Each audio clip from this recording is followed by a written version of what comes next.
आज हम मुगल भारत के गांव में झांक रहे हैं। मतलब 16-17 सेंचुरी में आम लोगों की जिंदगी कैसी थी, राजाओं से हटकर। हाँ बिल्कुल। और इसके लिए हमारे पास कई दिलचस्प सोर्सेज हैं, जैसे आईने अकबरी।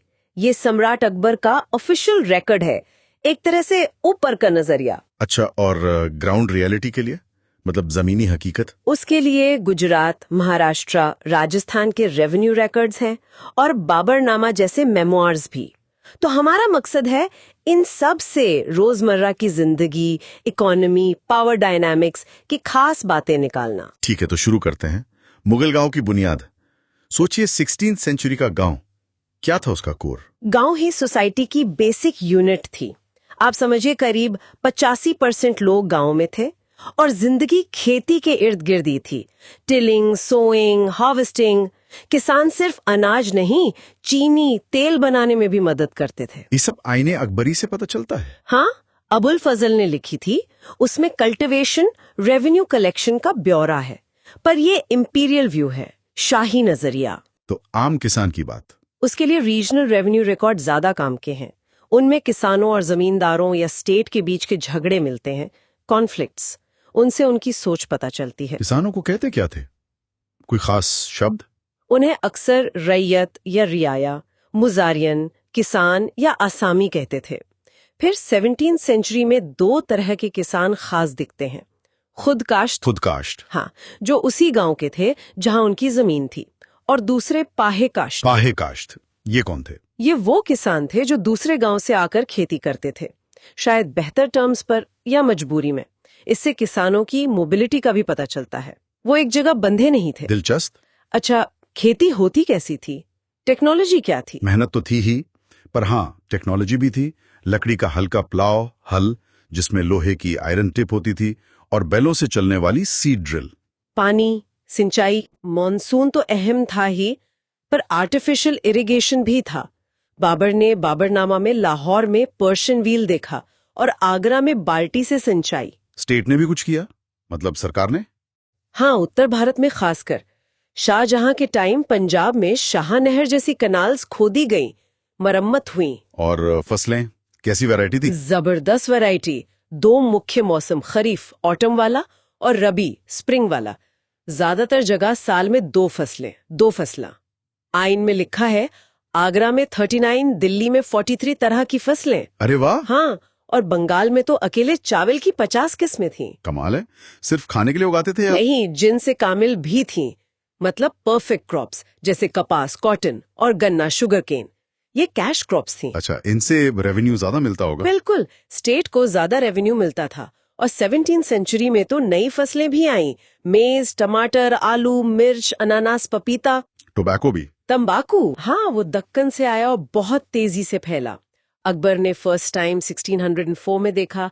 जहांगीर ने इसकी लत के डर से बैन लगाने की कोशिश की, पर वो नाकाम रही। खेती और ट्रेड खूब हुआ। इन सब से आबादी पर भी असर पड़ा होगा? हाँ बिल्कुल, पॉपुलेशन बढ़ी। 1600 से 1800 के बीच करीब 5 करोड़ का इजाफा हुआ। अब आते हैं गांव के सोशल फैब्रिक पर, मतलब सामाजिक ताना माना, शासन वगैरह। किसान अपनी जमीन के मालिक थे, पर गांव कम्युनिटी का हिस्सा थे। इसमें 3 मेन अंग थे: किसान, पंचायत और गांव का मुखिया, जिसे मुकद्दम या मंडल कहते थे। और जाति, कास्ट का क्या रोल था? कास्ट और ऐसी चीजों पर आधारित इनइक्वालिटी तो थी, गहरी असमानताएं। बहुत से लोग खेती मजदूर थे, एग्रीकल्चरल लेबरर्स, मजूर कहते थे। कम रिसोर्सेज थे उनके पास, जैसे आज के दलित्स।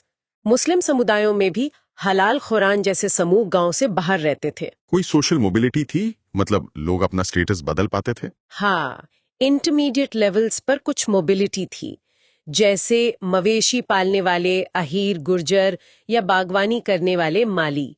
इनका स्टेटस बढ़ा। पंचायत और मुखिया क्या करते थे? पंचायत गांव के बुजुर्गों की सभा थी, असेंबली ऑफ एल्डर्स, अक्सर ऊंची जाति के प्रॉपर्टी ओनर्स। मुखिया गांव के अकाउंट्स देखता था, पटवारी यानी अकाउंटेंट मदद करता था। पंचायत चंदे, कंट्रीब्यूशन से चलती थी। किस काम आता था ये चंदा? जैसे बाहर से आए अफसरों की मेहमान नवाजी, एंटरटेनिंग ऑफिशियल्स, या बाढ़, फ्लड्स जैसी आपदाओं में मदद। पंचायत कास्ट बाउंड्रीज बनाए रखने का काम भी करती थी। जुर्माना, फाइन्स लगा सकती थी या समुदाय से निकाल भी सकती थी, एक्सपल्शन। हर जाति की अपनी जाति पंचायत भी होती थी। अगर किसान को कोई शिकायत हो तो पंचायत से जस्टिस मिलता था। हाँ, पश्चिमी भारत के रिकॉर्ड्स में है कि गरीब किसान ज्यादा टैक्स या बेकार अनपेड लेबर की शिकायत लेकर पंचायत जाते थे। अगर सुनवाई ना हो तो वो गांव छोड़कर प्रोटेस्ट करते थे, डिजर्टिंग द विलेज। ये उनकी एजेंसी दिखाता है। गांव में सिर्फ किसान ही थे या आर्टिसंस, कारीगर भी? कारीगर भी जरूरी थे। कभी कभी 25% घर उनके होते थे। कुम्हार, लोहार, बढ़ई, नाई, सुनार, ये सब अपनी सर्विसेज देते थे। पैसे कैसे मिलते थे इन्हें? अक्सर फसल का हिस्सा मिलता था, शेयर ऑफ हार्वेस्ट, या जमीन का टुकड़ा, प्लॉट ऑफ लैंड। महाराष्ट्र में इसे मीरास या वतन कहते थे। कभी कभी गुड्स फॉर सर्विसेज, चीजों का लेन देन या कैश पेमेंट भी होता था। इसे बाद में जजमानी सिस्टम कहा गया। तो गांव पूरी तरह सेल्फ सफिशिएंट नहीं थे? नहीं, ये लिटिल रिपब्लिक वाली बात ठीक नहीं लगती। ट्रेड और कैश से शहरों से जुड़े थे। महिलाओं की बात करते हैं, वुमेन का क्या रोल था? औरतें और मर्द खेतों में कंधे से कंधा मिलाकर काम करते थे। मर्द हल चलाते, प्लाउइंग करते, तो औरतें सोइंग, वीडिंग और कटाई के बाद अनाज साफ करना, थ्रेशिंग, विनोइंग, ये सब करती थीं। और घर के काम? हाँ, कताई, स्पिनिंग, मिट्टी गूंथना, नीडिंग क्ले, कढ़ाई, एम्ब्रॉयडरी, इन सब में फीमेल लेबर बहुत जरूरी था। उन्हें चाइल्ड बेरर्स भी माना जाता था, तो समाज के लिए जरूरी थी। कई समुदायों में डाउरी की जगह ब्राइड प्राइस चलता था और विधवा पुनर्विवाह, रीमैरिज ऑफ विडोज भी मान्य था। पर क्या उन्हें इक्वल पावर था, बराबरी का हक? नहीं, वो तो नहीं। घर का मुखिया पुरुष ही होता था, मेल हेड। महिलाओं पर स्ट्रिक्ट कंट्रोल रहता था, लेकिन वो न्याय के लिए पंचायत जा सकती थीं। और एक दिलचस्प बात, जमींदार वर्ग में, लैंडेड जेंट्री में महिलाओं को संपत्ति का अधिकार था, right to inherit property. Punjab, Bengal में महिला जमींदारों, विमेन जमींदार्स के उदाहरण हैं। ये वाकई दिलचस्प है। अच्छा, जंगलों का क्या? फॉरेस्ट और वहां रहने वालों का? भारत का काफी बड़ा हिस्सा, शायद 40% जंगल था। वहां रहने वालों को जंगली कहते थे। इसका मतलब अनसिविलाइज नहीं था, बल्कि वो लोग जो फॉरेस्ट प्रोड्यूस इकट्ठा करते, शिकार, हंटिंग करते या शिफ्टिंग एग्रीकल्चर करते थे। इनमें काफी मोबिलिटी थी। स्टेट मतलब राज्य उन्हें कैसे देखता था? शक से, सस्पिशन से। जंगल विद्रोही लोग, रेबल्स की पनाहदा, रेफ्यूज माने जाते थे, जिन्हें मवास कहते थे। बाबर ने लिखा कि जंगल लोगों को विद्रोही बनाते हैं, पर राज्य को सेना के लिए हाथी चाहिए थे, एलिफेंट्स। हाँ, वो तो जरूरी थे। तो वो अक्सर जंगल वालों से पेशकश, ट्रिब्यूट के रूप में लिए जाते थे। बाहरी दुनिया का कोई असर पड़ो जंगल पर? हाँ, ट्रेड बढ़ा।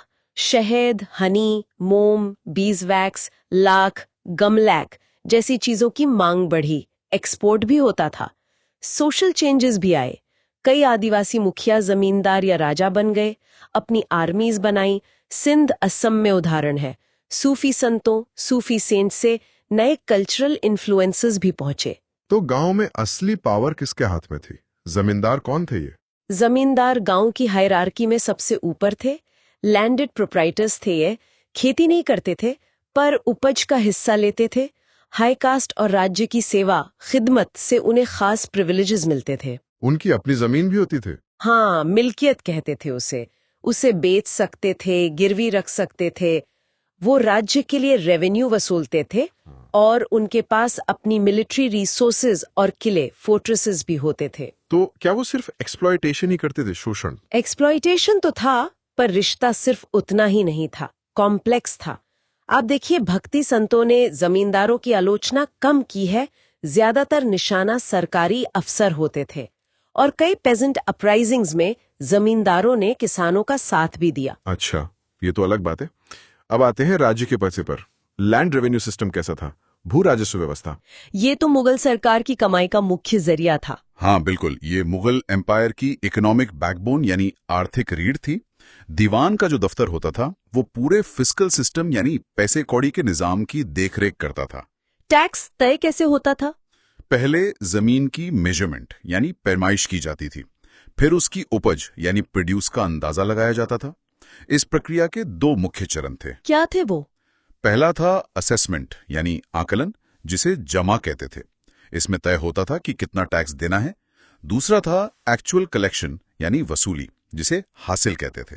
टैक्स किस रूप में लिया जाता था, नकद या अनाज? बादशाह अकबर नकद यानी कैश में टैक्स लेना पसंद करते थे, लेकिन पेमेंट इन काइंड यानी फसल के रूप में टैक्स देने का भी विकल्प मौजूद था। जमीन को भी अलग अलग बांटा गया था शायद। हाँ, उसकी उर्वरता और कितनी बार उस पर खेती होती है इस आधार पर।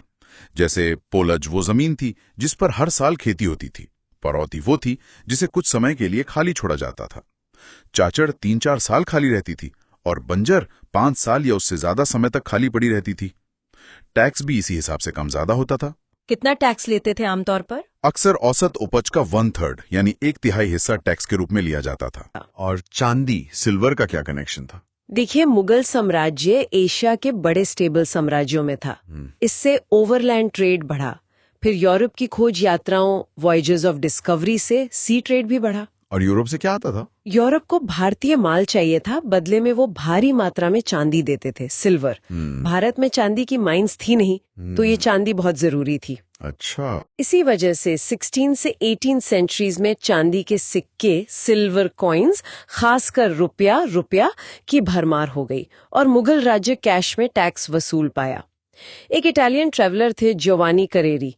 उन्होंने 1690 के आसपास लिखा कि दुनिया भर का सोना चांदी आखिर में हिंदुस्तान पहुंचता है।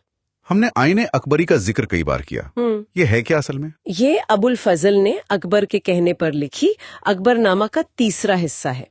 1598 में पूरी हुई। ये इंपीरियल रेगुलेशंस और साम्राज्य की गजेटियर्स जैसा है।